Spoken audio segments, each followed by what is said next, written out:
Good afternoon, and welcome to today's webinar looking at science and technology demonstrations launching on board SpaceX's 30th Commercial Resupply Services mission to the International Space Station contracted by NASA. I'm Patrick O'Neill, Public Affairs and Outreach Lead for the International Space Station National Laboratory, and I'll be your moderator for today's event. Okay, so let's talk some logistics for this launch. First and foremost, as mentioned, this will be NASA's SpaceX CRS-30 mission to the orbiting laboratory. The launch is slated to take place from Space Launch Complex 40 at Cape Canaveral Space Force Station in Florida in mid-March.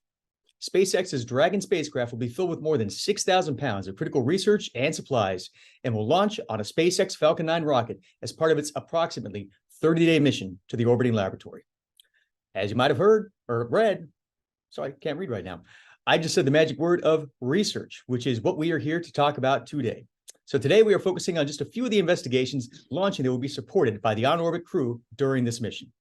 We have an exciting lineup of speakers showcasing the diversity of experimentation that the space station enables. These representatives will provide an overview of their project and answer questions from media who have registered in advance. For the general public following this live and wishing to ask questions of research teams speaking today, I encourage you to do so via the hashtag ISS National Lab. But before we hear from teams launching investigations on NASA's SpaceX CRS-30 mission, we'll hear from a few representatives from the ISS National Laboratory and NASA's ISS program. For media, after these remarks, I will open to any questions. To ask a question, please use the raise your hand feature within the Zoom platform, and we will unmute your line so that you may ask your question. Or you may ask a question within the Q&A box. Again, similar to the public, to ask a question, please use the hashtag ISS National Lab.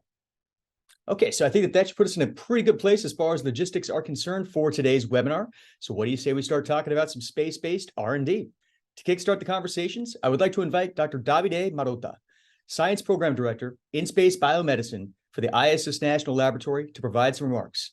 Dr. Marotta, the floor is yours. Thank you, Patrick, and good afternoon. It's great to be here today as we discuss some of the science and technology demonstrations launching on SpaceX CRS-30. But before we get into some of the project launching on this mission, it's been already a busy year on station, which I'm sure Heidi will talk a little more about as well from a NASA perspective. In January, Axiom Space, in coordination with SpaceX, launched its third private astronaut mission, wherein the ISS National Lab was proud to sponsor more than 20 investigations during this 2 weeks science expedition. One of those projects was from the National Stem Cell Foundation, who will also join today's webinar to highlight another investigation launching on NASA's SpaceX CRS-30 mission. Last month, Northrop Grumman launched its 20th Commercial Resupply Services mission through NASA, also including more than 20 payloads sponsored by the ISS National Lab. Now, we are gearing up for this upcoming mission from SpaceX, once again jam-packed with research sponsored by the ISS National Lab. The investigations on this mission span a variety of research disciplines. That said, there is a strong push on multiple biomedical investigation, which is near and dear to my heart as a molecular and cell biologist by training. One area that has been very promising recently has been leveraging the orbital lab to further in space manufacturing concept, including bioprinting on space station. Like Redwire Space, a commercial service provider to the ISS National Lab, will continue their pursuit on bioprinting on the space station through this mission. As many may remember, last year, the company and its research partners successfully printed tissues associated with human meniscus on the space station, and then brought it back to Earth for analysis. Now the team will attempt to print a cardiac tissue in space and bring it back to Earth. Also, pharmaceutical leader Eli Lilly, a company, will continue their research and development on the space station through this mission. Over the years, the company has launched a series of investigations intending to create more effective therapeutics for patients on Earth. And on this mission, they will work alongside Redwire to leverage the pharmaceutical in-space laboratory. I mentioned earlier NG20, and a research team from University of Connecticut launched a project on that mission, funded by the National Science Foundation, looking at cartilage repair through tissue engineering concept. Now, the team will build on that project with Axiom Space to evaluate drug delivery processes for cartilage repair that might help to reduce inflammation. That said, it isn't all life science in this mission. There will be technology development payloads, project leveraging the outside of the space station, student projects, and many more. Many of which will be highlighted today in this webinar, but I also encourage everyone to look at the ISS National Lab website, issnationallab.org, to learn more about the science flying on the SpaceX CRS-30. With that, again, very excited about this launch. A lot of innovative science will be flying, and looking forward to hearing from some of the research teams launching payloads on NASA's SpaceX CRS-30 mission. Thank you very much, Dr. Marota. Thank you. Again, to your point, there's a lot of great scientists flying on this mission that the ISS National Lab is fortunate enough to sponsor. But to your point, also, I would encourage those that are following along to visit issnationallab.org to learn more, as we will next week be putting forth a series of features that highlight some of the investigations that are launching on this mission. Okay, next up, I would like to welcome Heidi Paris. Heidi is the Associate Program Scientist for NASA's International Space Station program and will provide a perspective from our nation's space agency. Outstanding. Thank you, Patrick. Well, good morning, good afternoon, everybody. Thank you so much for joining us today for this webinar. We are super excited to share about some of the research that is going on board the space station, as well as some of the research that's coming up on this SpaceX 30 mission. First, I just want to give a huge thank you to the ISS National Laboratory for organizing and for hosting this webinar event. And also to all the researchers who have, taken the time out of their very busy days, very busy lives to help us understand about some of the science that they are involved with. So as Davide mentioned, it has been a very busy, a very exciting couple of months for science on board the International Space Station. First, we did welcome the third U.S. private astronaut mission to the ISS.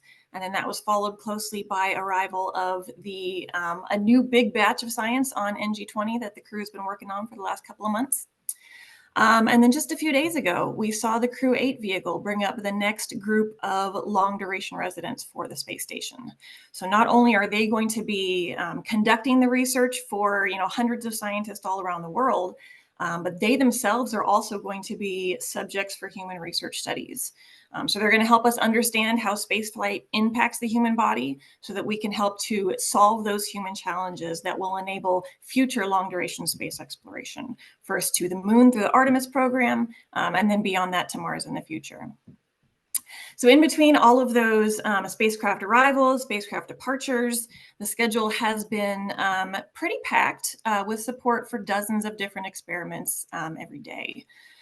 Some highlights of things that have occurred over the last couple of months. We've seen demonstration of technologies that may help enable development of remote surgical capabilities, which could be extremely important for long duration space exploration in the future, but can also be really helpful for remote medical applications on Earth.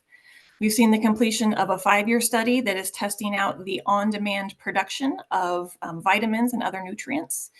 And then just within the last couple of weeks, we have seen the successful demonstration of the ability to manufacture Z-band optical fibers in microgravity.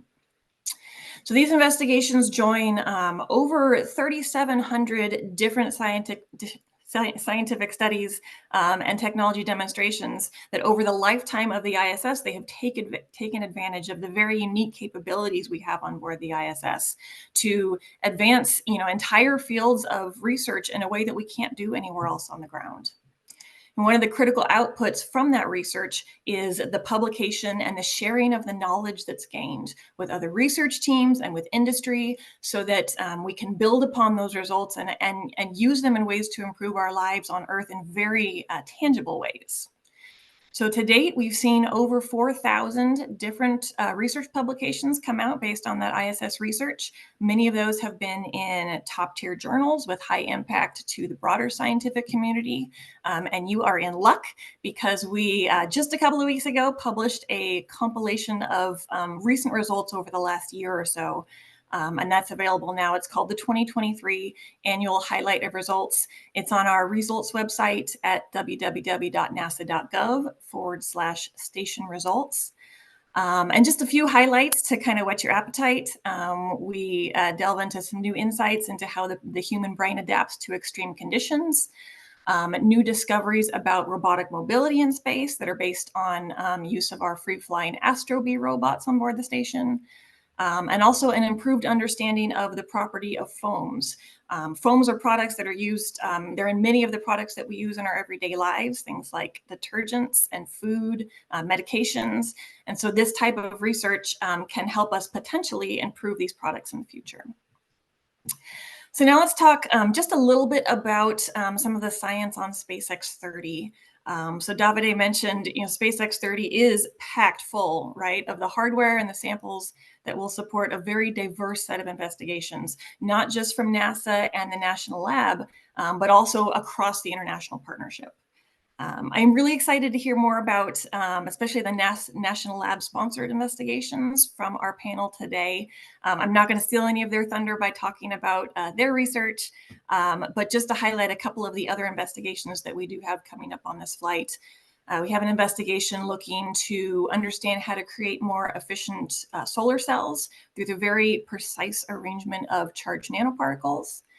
We have an investigation studying the effects of microgravity on photosynthesis and on the metabolism of plants that might help support development of a bioregenerative life support system. We have a CubeSat that's sponsored by the Canadian Space Agency. It's going to use reflected signals to measure sea ice parameters that will help enhance our knowledge of ocean phenomena. And then from the European Space Agency, we have the last in a series of 6 investigations that's been performed, I think, over the last 6 years on ISS, that is using a transparent organic material to observe the mechanisms that occur as materials are solidifying to help us understand how to improve those materials processes. So if you'd like any more information on any of the experiments that you hear about today, in addition to the ISS National Lab website that's been mentioned, another great way to find out about those investigations is to visit the ISS Research and Technology webpage at www.nasa.gov/ISS-science. And you can also follow us on X at ISS_research. This is a great way to get updates on research as it's being performed. With that, Patrick, back to you. Fantastic. Thank you so much, Heidi. At this point, if there are any questions from our friends in the media, please feel free to raise your hand or use the Q&A box. If not, then we will move on to the researchers in today's webinar. And again, as a reminder to the general public, if you would like to ask a question during today's webinar, please use the hashtag ISS National Lab. I see that we have a hand up from Jonathan Suri. Thanks so much for taking my question. My question is probably for Heidi. I wonder if you could go a little bit more into the remote medical applications.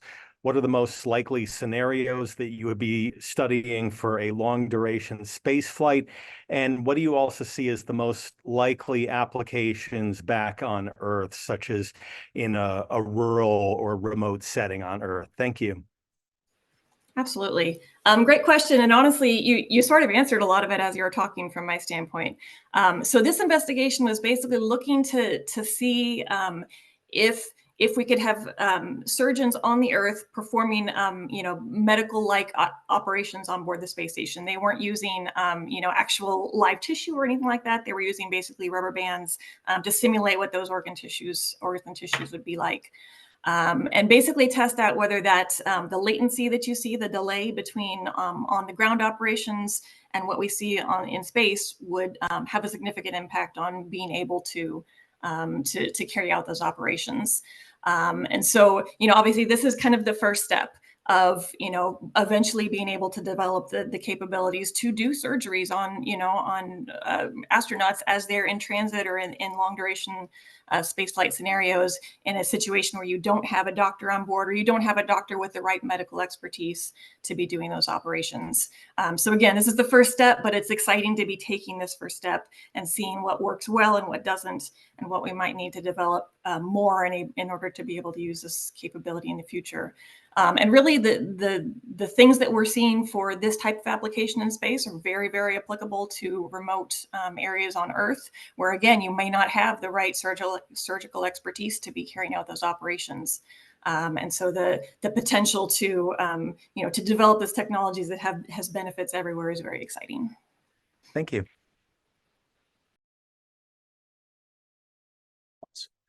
Thank you very much. If there are no other questions at this point, then we will jump into the researchers portion of the webinar.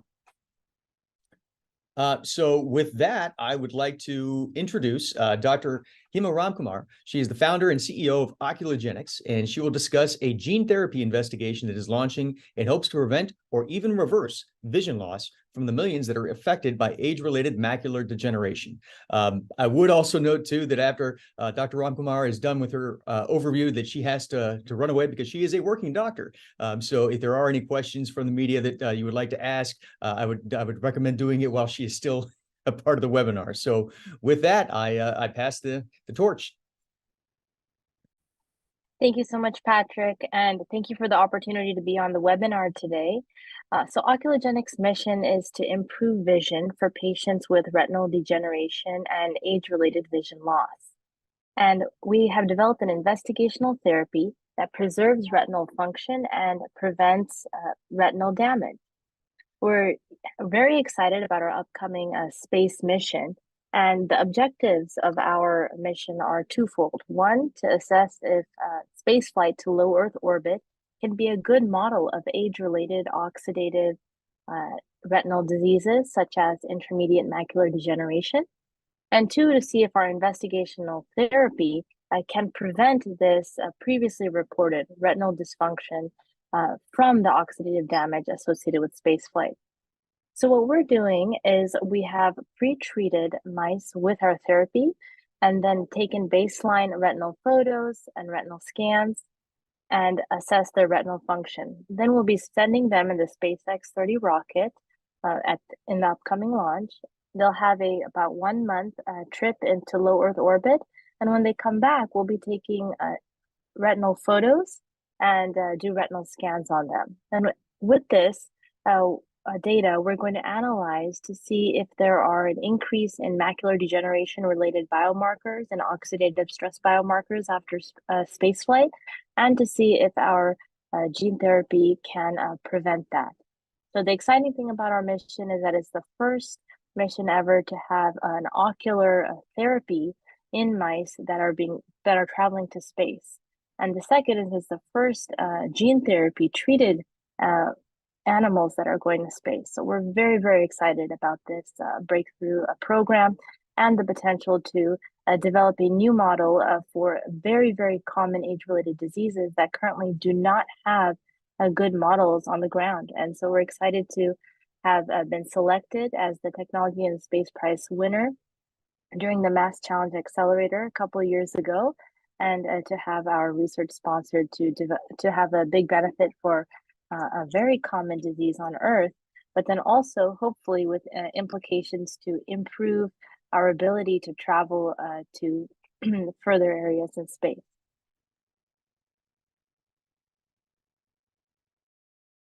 Fantastic. Thank you so much for the background on your investigation. I see that we have a question from Will Robinson Smith. Yeah, thanks, Pat. And thanks for the overview, Dr. Ramkumar. Couple of questions to you. How similar are the optical systems of mice to humans, as in, how much of a one-to-one system, translation will there be?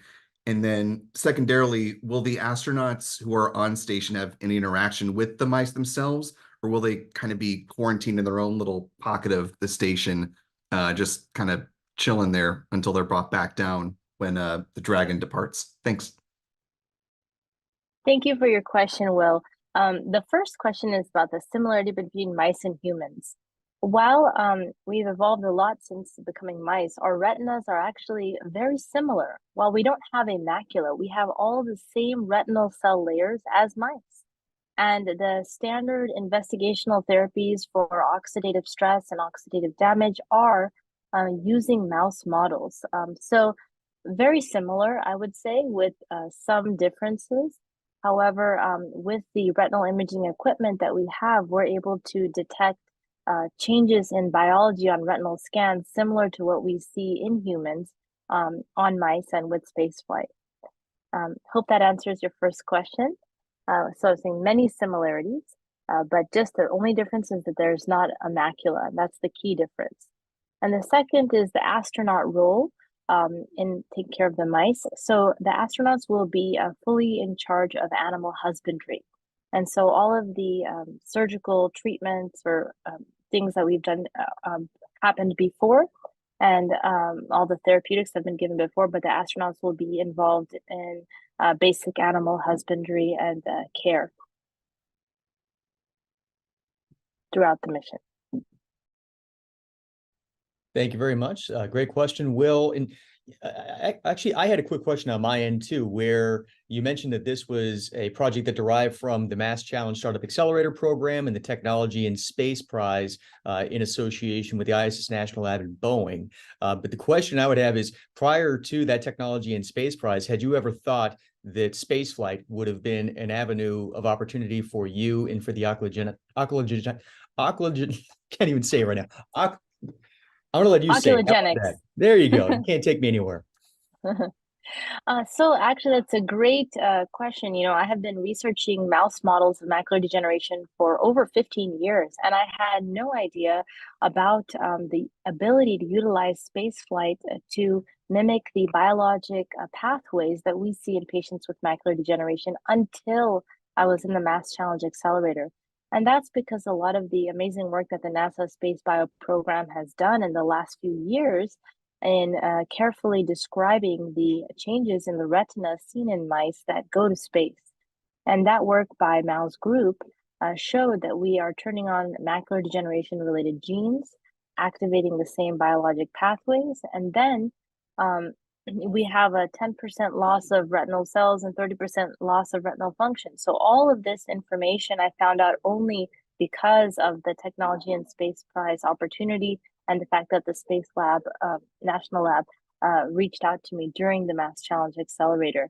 And I think that, you know, and that's why one of the goals of our project is to just get more validity and data around the fact that spaceflight is a great option to create a model of a very difficult to model disease, which is, you know, an age-related oxidative damage.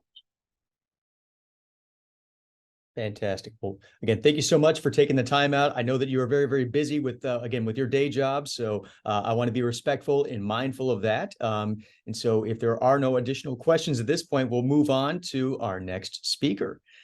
So we have obviously the first one for this team, but then now we're going to be moving into Dr. Paula Grisanti, and she and the team over at the National Stem Cell Foundation are in the process of launching their 6th investigation to the orbiting laboratory, focused on 3D brain models derived from induced pluripotent stem cells of patients with Alzheimer's and Parkinson's diseases, as well as primary progressive multiple sclerosis.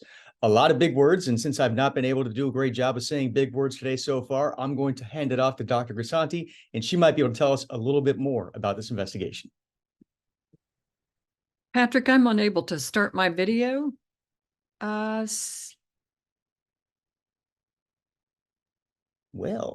let's see. Worst case scenario, are you? We still have you on. There we go. There we go.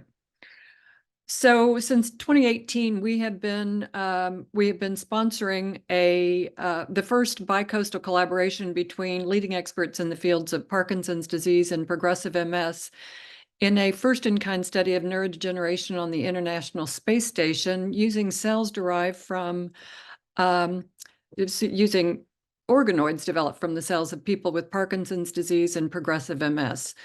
On our next flight, not this one, not SpaceX 30, but on our next flight, we'll also be adding organoids developed from the cells of people with Parkinson's disease. I'm sorry, with Alzheimer's disease. In space, because you can see cells interacting in a way not possible on Earth, you get a much better understanding of how these disorders develop, and it opens the door to new cell and gene therapeutics that for diseases that affect tens of millions of people worldwide. We initially started this study thinking that in space, watching these cells interact, we could see a point at which things started to go south in the development of those disorders and intervene with a new cell or drug therapy that would prevent that from happening. What has happened is that we have developed the first human organoid models of these diseases in space, where they age more rapidly than they do on Earth. In space, you can observe in a period of weeks or months what might take you years to see on the ground. So in these diseases of an aging population, these cells are very valuable. These organoids can be instrumental in research and clinical trial assessment in all kinds of applications for us to begin the process of intervening with new therapeutics.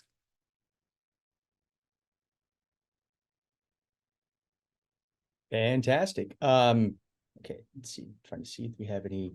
I've a quick question on my end. So again, as we intro this is your 6th investigation that's going to be launching. Can you maybe talk a little bit about how it is that your team has evolved your respective projects over the years, and what you've learned basically just about trying to package up an investigation and launch it to the space station? We actually, we're funding 2 separate organizations. We were funding Jean Loring at Scripps Research, and we were funding Valentina Fossati at the New York Stem Cell Foundation Research Institute.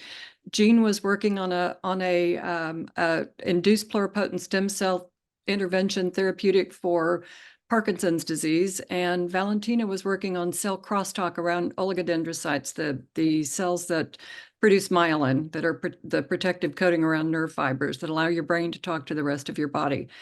And I thought all these years ago that they would make a great marriage. If you've got a researcher in California who's trying to do make cells do what she wants them to do, and you've got a researcher in New York who's trying to keep the cells in the neighborhood happy, that would be a great opportunity for them to join up and potentially create this study that could be conducted on the International Space Station, where you have this opportunity to see things in a way not possible on Earth.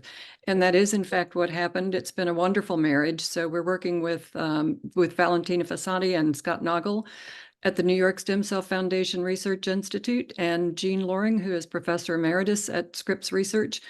And this study over this 5-year period has developed into something that is a reality for these discoveries that are now driving innovation into potential new therapeutics. And I had the privilege of spending some time with you and the team a few weeks back out in New York. And one of the things that was also communicated that's a little bit different about this mission is that I believe that you're able to get some different types of real-time data, because you're going to be using a microscope of some nature that previously you had not had access to. Is that something that you can maybe expand a little bit more about? Yeah, we're looking forward to having access to the Keon's microscope on this flight. And we're doing drug challenge on this flight, which is looking at drugs to develop and assess maturation on the International Space Station and perhaps promote it. The microscope will allow us to do a much more in-depth search. And then on our next flight, we'll be adding drug screening in addition to the Alzheimer's organoids that we're using. And again, fluorescent microscopy is going to make a huge difference for us. Thank you so much for the background on that, and continued success to the team. And we look forward to future mission or future space flights on future missions with your team in the future. So a lot of future. With that, I would like to move on to Mark Almoody, who is the research group leader for CISRO, an Australian government agency responsible for scientific research. And he will discuss the multi-resolution scanner that will use the Astro-B autonomous free-flying robotic system on the space station. Mark, good morning. And by the way, too, I think that you are actually in Australia. So I wanted to give a quick shout out to say thank you for being up so early to be with us today. Oh, look, thank you so much, Patrick, to you and ISS National Lab for the opportunity. Yeah, it is 3:30 in the morning, but I'm trying to stay as coherent as possible. So please pull me up if I slur my words or anything like that. But look, thanks again. Yeah, my name's Mark Almoody. I'm based in Brisbane, Australia. I work for CSIRO. This project and the payload that we've developed is a collaboration with Boeing. And Boeing is actually one of the key strategic partners of CSIRO. And our Houston-based Boeing lead, Connie Miller, is on the call today as well. So hi, Connie. Just to give you some background on CSIRO, for those of you that are maybe not familiar with it, it's Australia's national science agency. and we're tasked with solving problems for industrial and societal benefit. We have expertise and resources across the array of sciences, and they include, the life sciences, space and astronomy, environmental sciences, et cetera, et cetera. But for this payload, we've actually tapped into our expertise from our robotics and our mining technology research groups.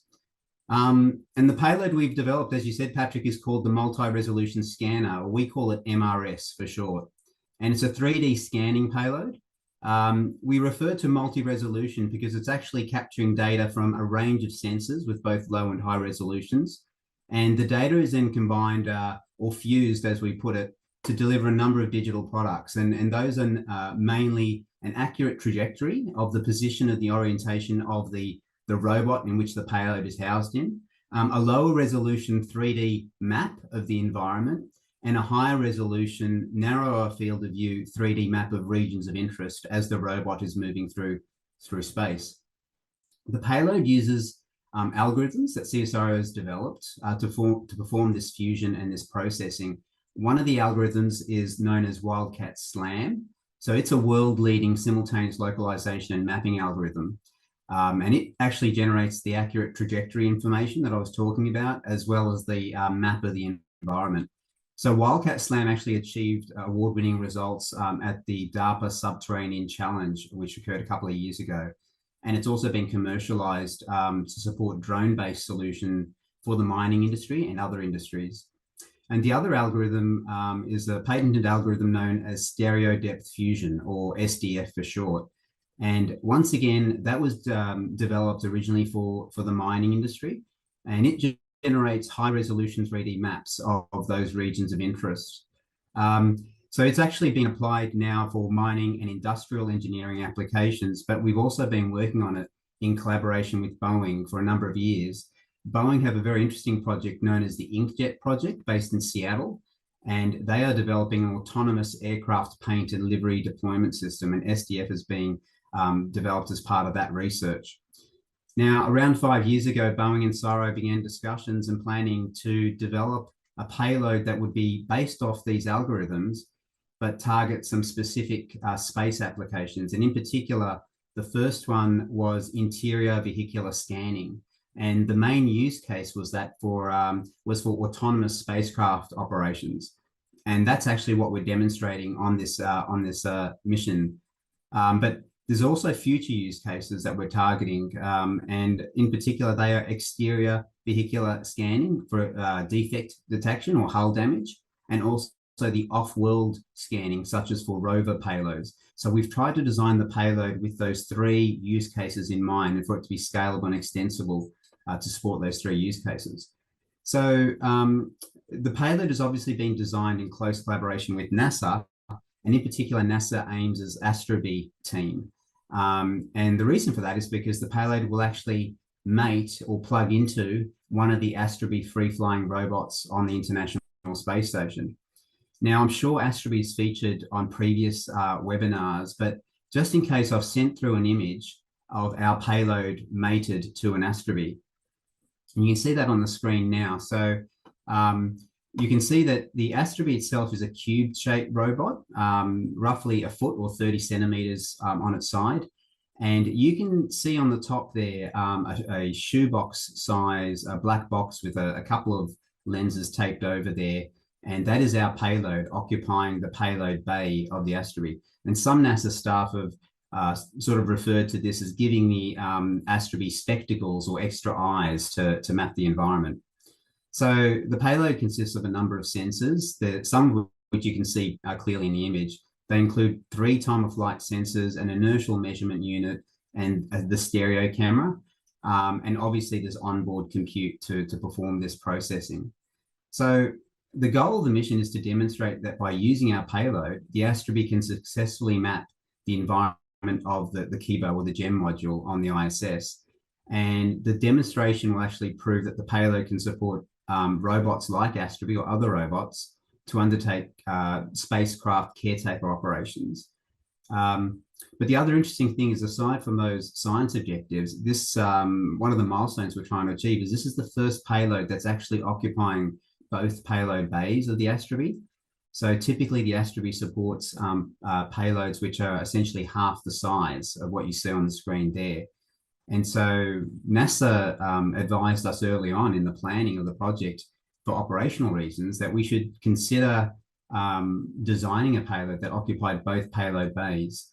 And so if this successful demonstration will actually open up the possibility for future payload developers to use the Astrobees on the ISS in this configuration.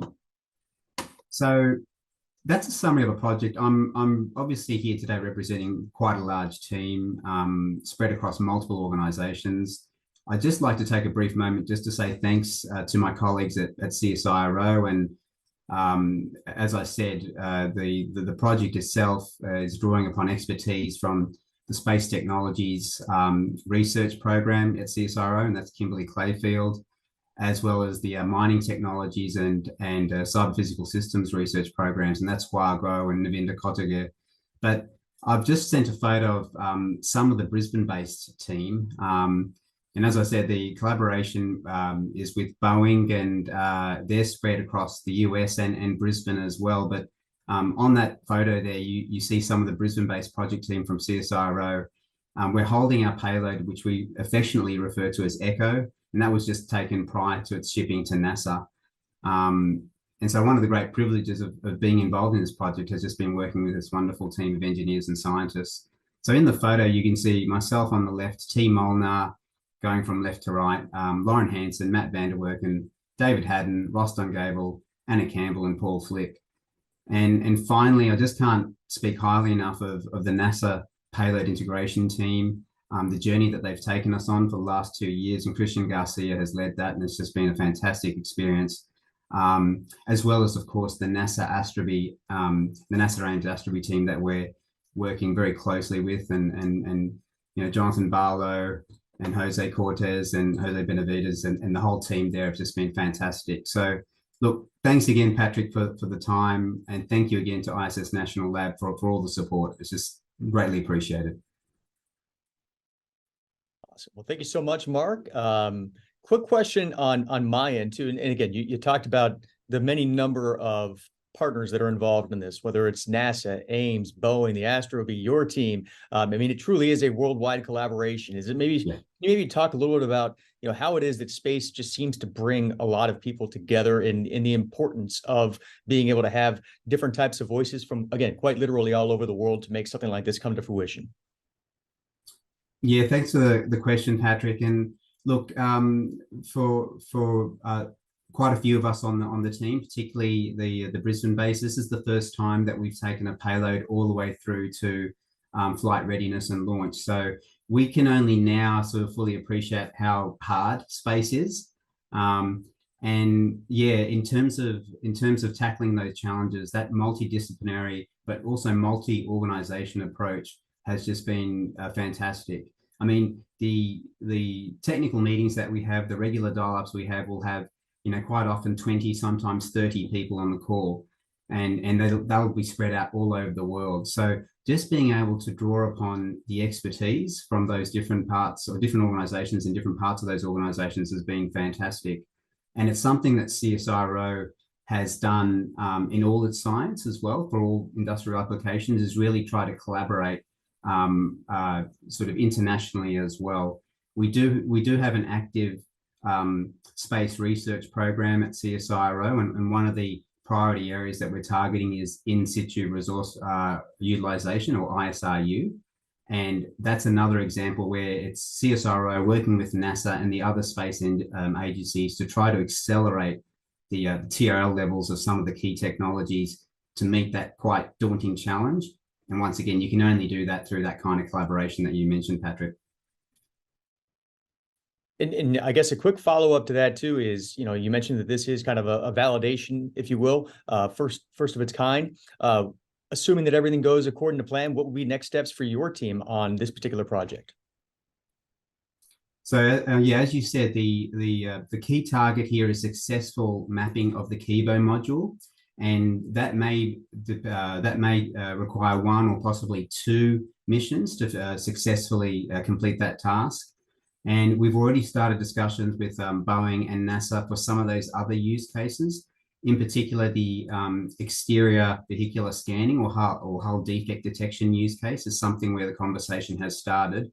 A bit more of a challenging problem in terms of the exterior environment and dealing with the radiation hardening aspects of that. And several of the sensors on that configuration obviously would be subject to those kinds of exposures.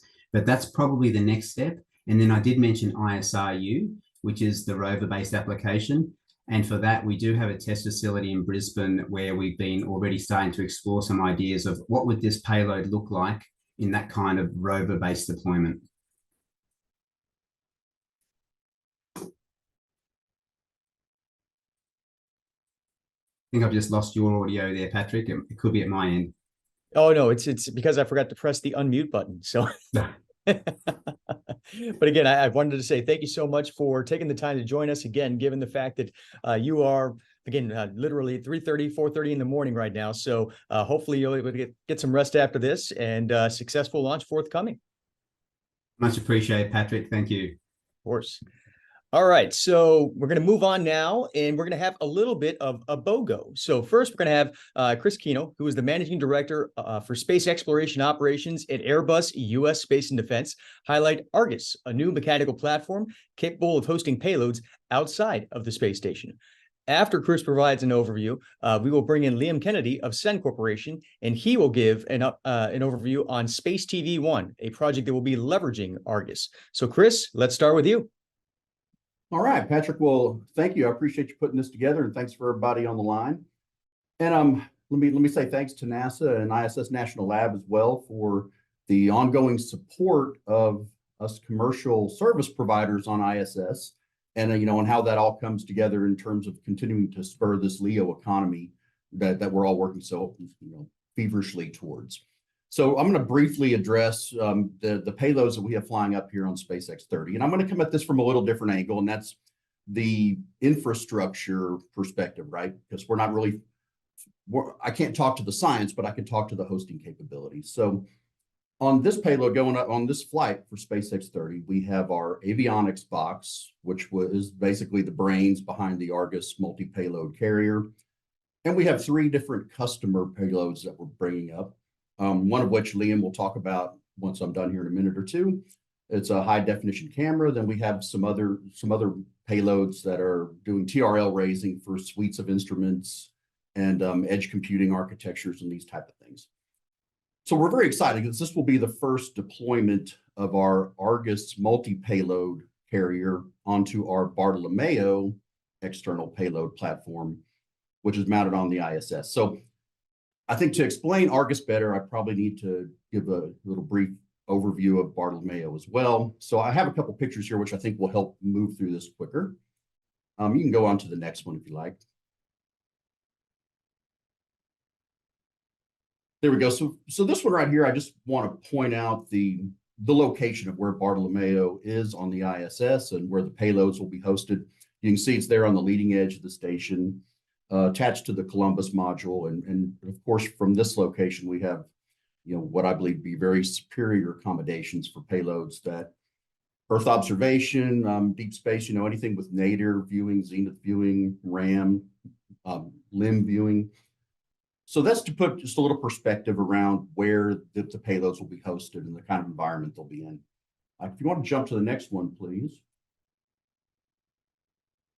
So this just drills down a little bit deeper, a little cartoon of what the platform there on the mounted to Columbus looks like. Those big boxes that show there, those are really graphical representations of the nominal volume we can host at each of those spots based on the airlock dimensions. And as you can see on the platform, there's 8 hard-mounted payload locations on Bartolomeo itself. 6 around the exterior edges on the starboard port and leading edge, and then 1 on the zenith side and 1 on the nadir side. And it also kind of shows a little picture there of what an Argus carrier might look like in terms of how this can be deployed to a single payload location on Bartolomeo and host up to 10 different payloads. So if you can go to the next one, I know we're running a little short on time, so I'm going to try to move quickly.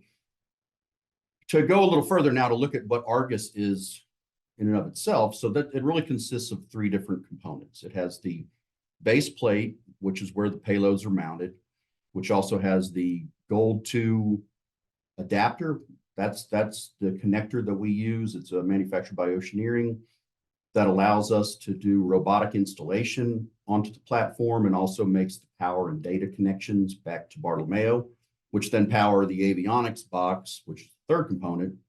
And from there, that powers each of the individual payloads, kind of modulates the power and data requirements to each of the payloads. Yeah. That's all I think I needed on that. So if you jump to the next one, I think was there one more slide? Was that it? Okay, that's good. We're good with that. So really what I wanted to say was, like, again, we're really excited that we're able to bring this capability forward. And in that infrastructure isn't near as exciting as a lot of the what we're hearing about so far, previous to this and the presentations after this.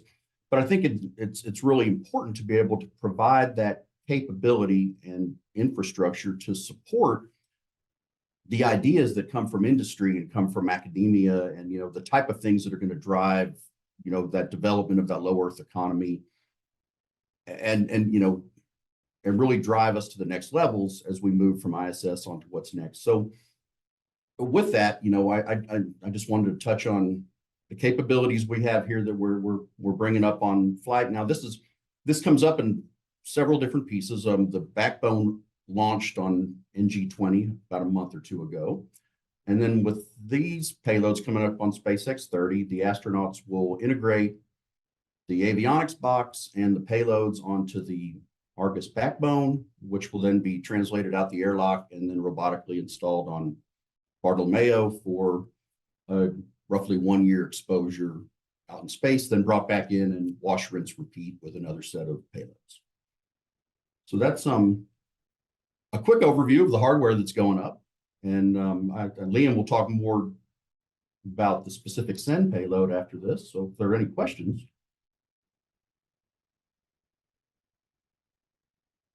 All right, I'll zoom in, and if anyone wants to ask questions for you, Chris, obviously, hopefully they'll raise their hand. But hi all, yeah, I'm Liam Kennedy. I'm the Space TV Director for SEN. And I wanted to start off by telling you a little bit about SEN, because you may have never heard of us. And hands up anyone who, for them, it's the first time knowing that we are already streaming and providing live 4K views of the Earth and pre-recorded views of the Earth from our first satellite, which is called ETV-A1. And a little bit of history as for, well, how does that translate into what we're doing here now? Back in, I've been involved in sort of really being focused on live views of the Earth since really 2014. So we're going on 10 years. But little did I know that the company SEN, founded by Charles Black, the founder and CEO, were looking at bringing this capability to the world. And in fact, this is what we do. SEN's mission is to stream real-time videos from space to billions of people, gathering news and information about Earth and space and making it universally accessible to all. And our vision is to democratize space using video to inform, educate, inspire, and benefit all of humanity. Really think of the overview effect and the impact that can have on the world. A little bit of info about the Space TV-1 mission. So yes, as you heard from Chris, the Bartolomeo platform and particularly the Argus sub-platform, that provides location. I've had my eye on this corner of the space station for many years. And when I first heard about the Bartolomeo capability, I think it may have been at the 2018 ISS R&D or maybe 2019. From that point on, we started having a conversation about how we could bring our capability to the place in space where At that time, human beings were, it was really the only place in space where human beings were. And here is where our mission, which is operated by our US organization called Send TV Inc., licensed by NOAA for remote sensing. We're bringing a 4K camera system designed to live stream 24/7. And that will have 3 cameras, nadir, horizon, and docking port. And I think if you bring up the first slide, you had a preview of this a second ago. That is a slide showing the Argus platform, the Argus plate, and our payload attached to that. And you'll sort of count up there, you'll see that there are sort of 4 cameras that are visible. There's actually another 2 further ones that are not visible on here. And we actually have backups of every single camera that we're sending up. So let me just switch on to the next slide. And I wanted to just go through those views. So these are just really simulations of the views. So we'll have a horizon view, and we expect that to be able to show some awesome 4K views of sunrises. Our cameras are sensitive enough to work at night, so we expect to be able to capture auroras in real time. The nadir view camera is shown there. That's actually Houston, for any that are very clever about recognizing cities from space. That's giving an example of the field of view as we're going over Houston. And then finally, a very exciting camera view that we have is pointed at the forward docking port, PMA2. So we'll be able to capture all of the extraordinary dockings in 4K going to that forward docking port. So, a little bit more info about the cameras. In fact, you can switch back to, you can take away from that one, come back to me, and there we go. And yeah, so very quickly, all of those cameras, we are recording up to 20 hours of each camera on the payload itself. And we're very happy to be able to use the Airbus the data communications connections through everything that's coming from the space station, be able to get access to our content. As I say, we'll be able to stream 1 camera throughout the day, and but we'll be able to switch between any of the cameras at any time that we need to do that, and also downlink pre-recorded content as well. And that means for the very first time, we will have uninterrupted access to events that are going on the space station through these cameras. We will be somewhat immune to loss of signal events because we're capturing it in the payload itself. And I'd just like to finish up by saying thank you so much to Airbus, to Chris Connell and all of the staff at the Houston side of things who've worked with our team, our engineering team, and our general manager, that's Christy Stockey, and just helped us get through all of this work, and especially the ISS National Lab. I had no idea that this kind of thing was going to be possible, and it's only possible because of NASA's real support for commercialization of the International Space Station.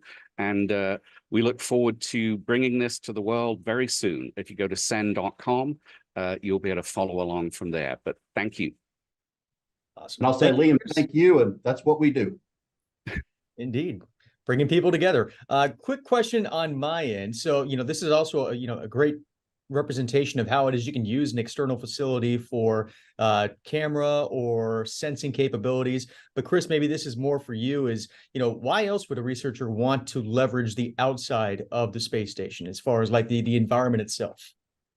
Well, so that's a fantastic question. And, I think the answers that I could come up with are probably the more obvious ones. And what's really exciting about that question is the answers that we haven't thought of yet, right? That industry can bring forward into this, because, having these opportunities especially now as more and more, there's more opportunities to get to orbit, more opportunities to do these type of payloads.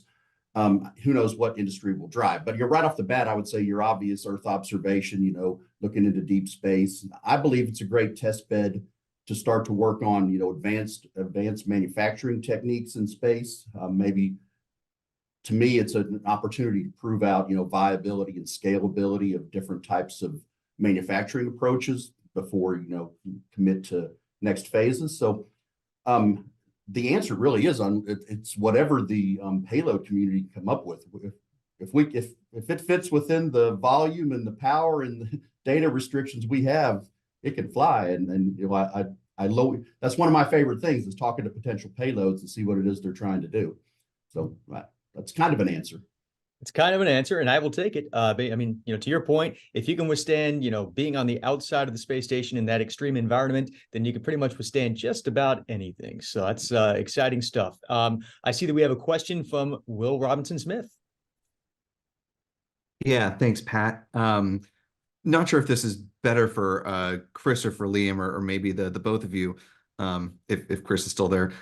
But in thinking of additional applications for this technology, you mentioned, looking at other opportunities. Have you had conversations or might you have conversations down the road with some of the CLIPS providers as far as being able to bring these camera systems onto some of the lunar landers bound for the moon? I mean, I know we were pretty captivated by the images sent back by Astrobotic and Intuitive Machines on their journey. So just curious if that's in your future or you might have those conversations down the road. Thanks. I'd be happy to share a perspective that I've got, Chris, but no, I defer to you on this. Yeah. So really grateful for the question, Will, because it allows me to expand a little bit about on where we're going. We have our current satellite, ETV A1. We're moving to the space station soon, Space TV1. But we are planning on having our camera system on all places in space, specifically where there are going to be human beings.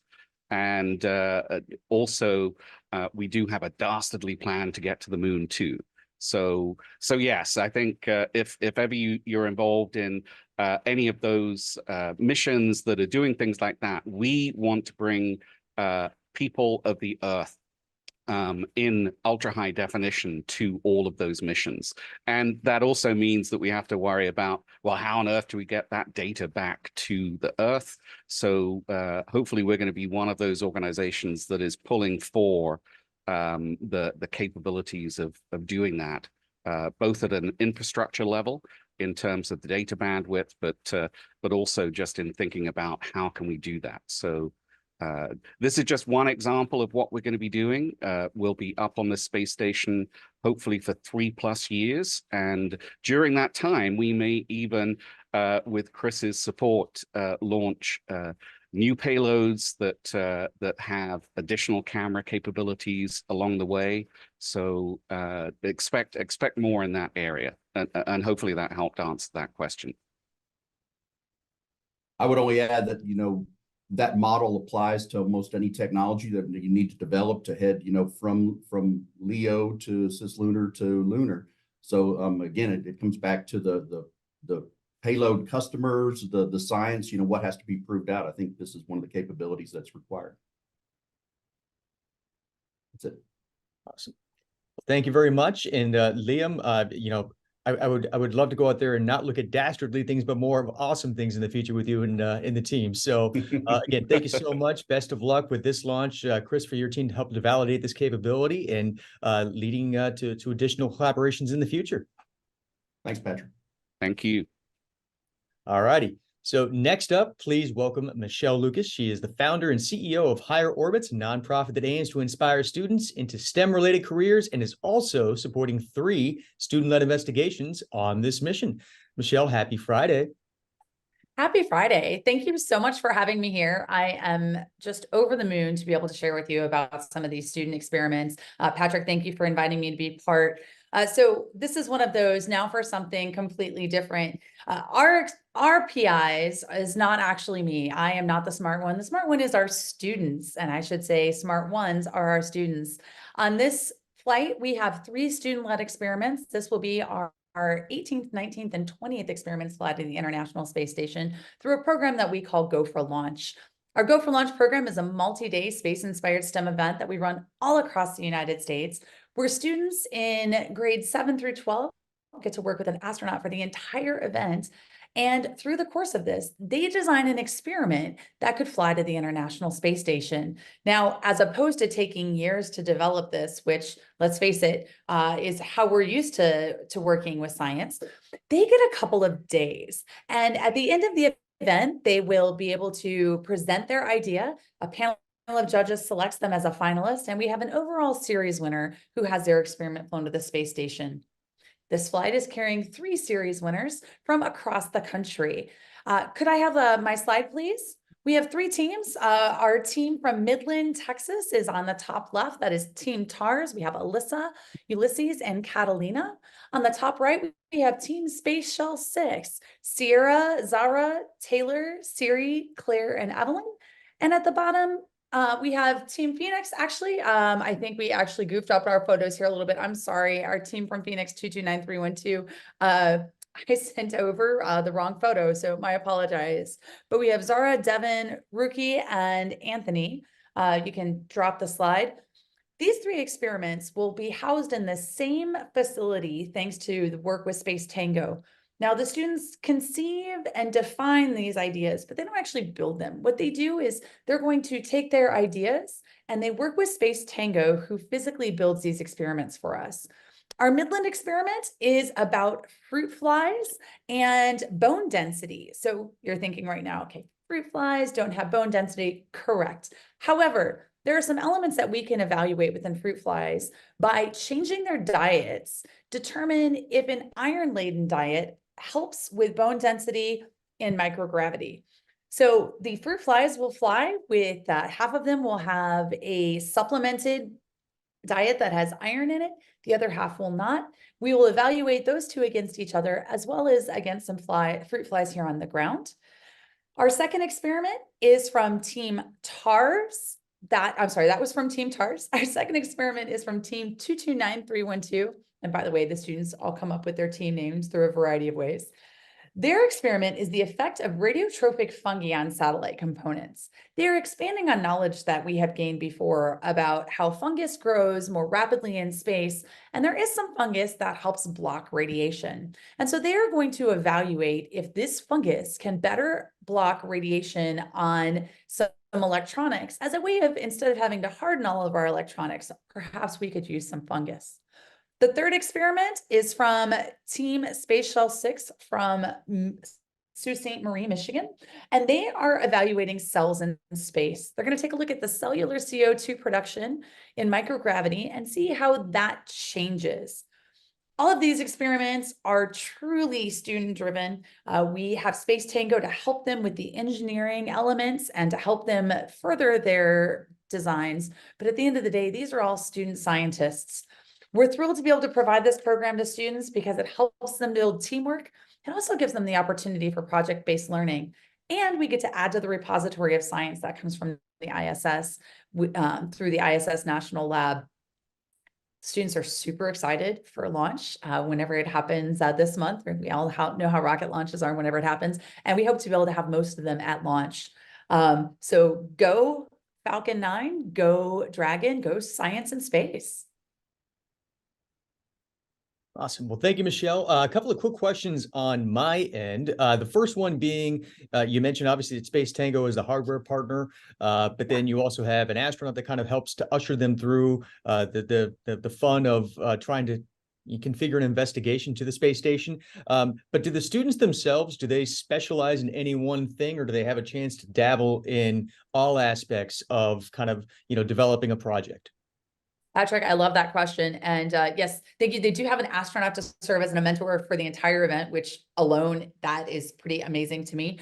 But they get to pick in general. Now, I have to give them some constraints. I tell them that injuring the astronauts obviously is always bad. We don't do any animals with backbones. They're not allowed to explode anything. But then they are given free rein to come up with whatever will fit inside a 1 to 2U cube lab inside ISS. So that's why you see such a wide variety of experiments. And it's why we've had such a wide variety of experiments across the years as we've flown experiments since 2017 from students. Awesome. I see that Jim Siegel has his hand raised.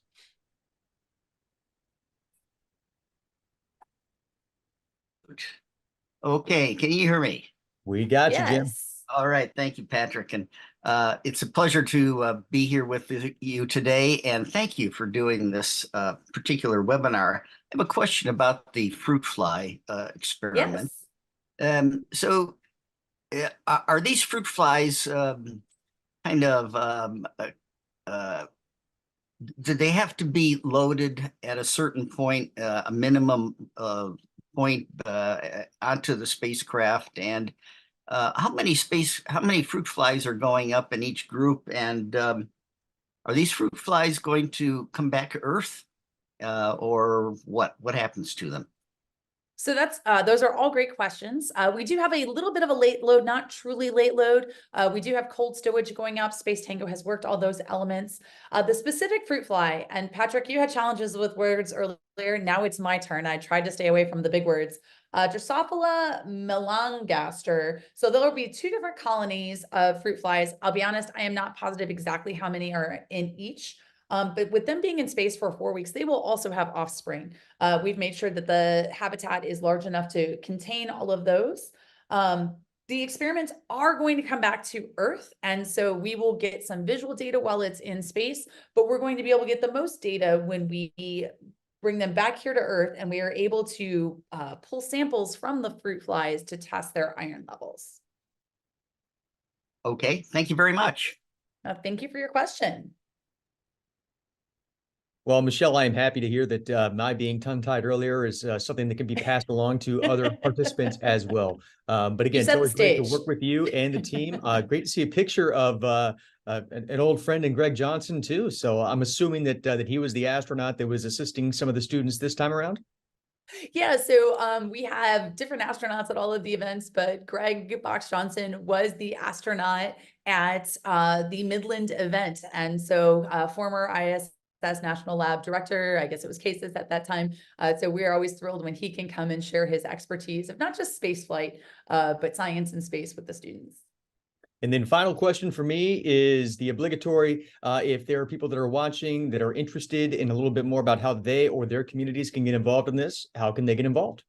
Well, Patrick, I appreciate that. You can take a look at our website, Higher Orbits with an S, like the proper term, .org, and you can see what communities we will be in this year.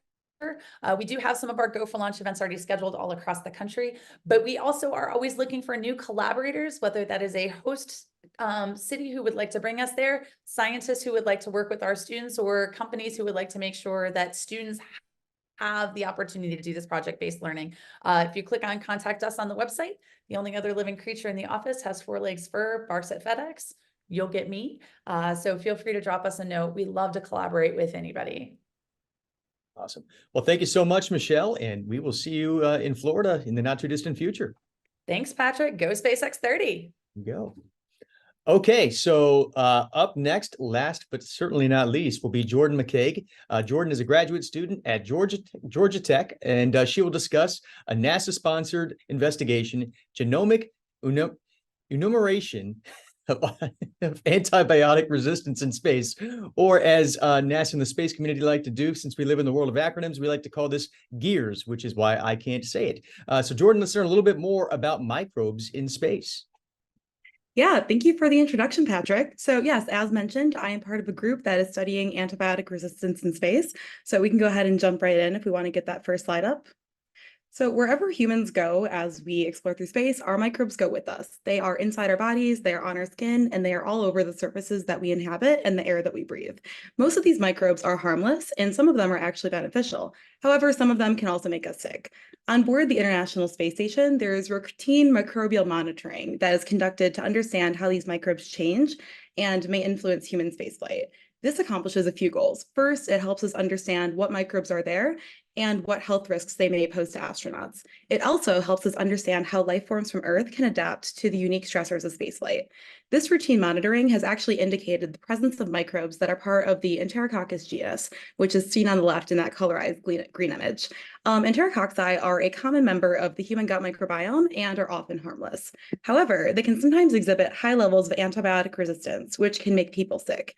In fact, antibiotic-resistant enterococci are a leading cause of hospital-acquired infection. To make matters worse, bacteria often exhibit an increased level of antibiotic resistance in space. This poses a risk to astronaut health, especially when you consider that astronaut immune systems often become compromised by spaceflight conditions. So the GEAR study is part of 3 different investigations to better understand enterococci in space. Specifically with GEARS, we are interested in learning more about how often enterococci are transferred to space and how they're spread through the spaceflight environment. So we can go ahead to the next slide, which will show the workflow for this study. This monitoring will be accomplished by integrating an antibiotic-resistant screening step into that routine microbial surveillance that I mentioned. So this thing on the left is called a contact slide. It's basically a rectangular-shaped Petri dish. That yellowish material inside of it is called agar, which is a solid substance that microbes can latch onto and eat.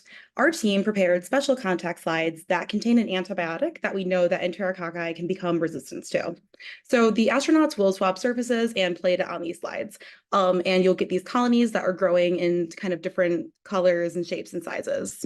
Since there's an antibiotic within that agar, anything that grows on this plate is resistant to that antibiotic at that specific concentration. So we will extract and sequence the DNA from those colonies. The astronauts will do this all on orbit, and this will be enabled through the presence of a nanopore DNA sequencer on the station. So in this third image, you can see one of the astronauts proudly displaying the sequencer. The actual sequencer itself is that little gray rectangle that is underneath the computer monitor. And this is a really cool technology innovation that enables direct sequencing of DNA within a few hours of collecting your samples. Being able to do this direct DNA sequencing on orbit will demonstrate our ability to conduct microbial monitoring of these pathogens that could be potentially risky on station. And as human spaceflight missions continue to get further away from Earth and go on for even longer, this will be extremely useful when we can't necessarily send things back to Earth for quick analysis. For the purposes of the study, to maximize the science yield, we will also be sending these bacteria back to Earth. There, they'll be more extensively studied to better reveal their genomic features and understand the risks that they may pose to astronauts.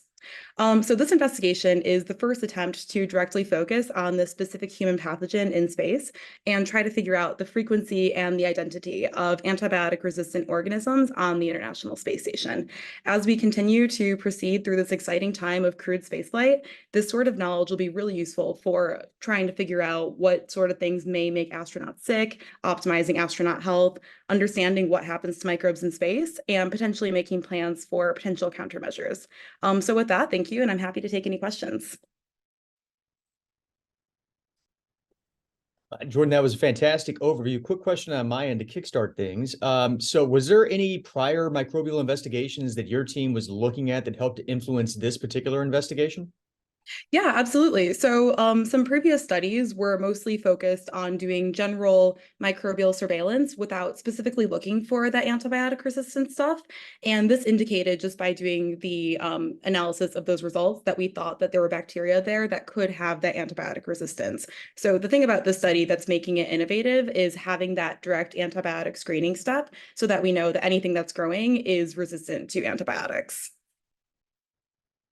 And I think that you mentioned too, you mentioned 3 steps. Now, does that mean that there's 3 steps associated with this investigation, or that this is the first of potentially multiple flights that your team will be working towards? Yeah, so this investigation will actually span multiple flights with just multiple bringing plates up to the International Space Station. And then there are also 2 other investigations that our team is working on. The second one is called Interrogate, which is a way to directly study the evolution of enterococci on orbit. And then the third one will be called Aries, which will be something where we compare the isolates that we get from the GEARS study to other isolates from this species that have been previously found in other places on the space station and on Earth. Fantastic. And in the last question of the piece that I would have is, you are a graduate student right now at Georgia Tech.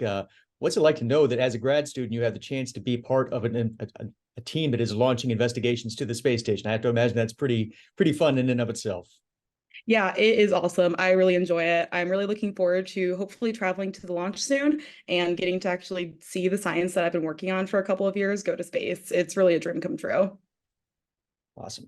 Well, Florida in March is not necessarily a bad place to be. So we look forward to seeing you then. With that, I will pause to see if there's going to be any questions from the media. And what I would also throw out too is if there are questions, whether that be of Jordan or of the representatives that have been on that have joined the webinar today. If there's any questions from media, then we're happy to go out there and take those right now. If not, then we'll get ready to shut things down.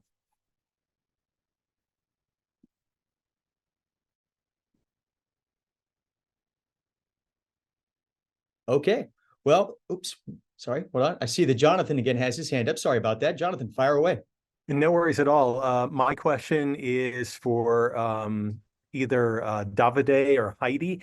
It seems one of the advantages of research on the ISS is that biological processes move more rapidly. You can view on the ISS in months what it might take years on Earth. My question is, what speeds up those biological processes? Is it microgravity alone? Is it radiation? Is it all of the above, or is it other factors unknown? Thank you.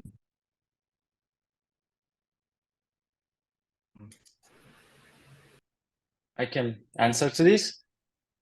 Thank you for the question. That's really interesting indeed. What I believe is most of the effects are due to microgravity, with less extent on board of the ISS due to radiation, because the radiation is more a cumulative effect that we do not really observe to great extent during our 30 days payload missions, for example. So microgravity has more impact on our biological experiments. And microgravity is an accelerator of conditions indeed, and makes everything happen faster. Thank you. Davide, or I'm sorry, Heidi, is there anything that you'd like to add to Davide's response? No, I think that was fairly comprehensive. Okay. Well, speaking of comprehensive, I think that this was a very informative webinar, and I hope that those that were able to join us were able to get quite a bit from it. So with that, I would like to thank all of the panelists for taking time out of their busy days, including those, again, like Mark, who are literally on the other side of the world. I would also like to thank the public and the media who took time to join today's webinar focused on R&D, launching on board NASA's SpaceX CRS-30 mission to the orbiting outpost.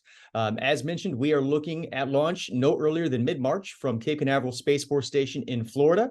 For up-to-the-minute information, please follow at NASA or at NASA Kennedy via social platforms, or follow the coverage on NASA's International Space Station blog. Again, we hope you found today's webinar to be informative. And with that, it has been a pleasure to be with you. On behalf of the ISS National Lab, again, I am Patrick O'Neill. Go Dragon and go Science. Goodbye.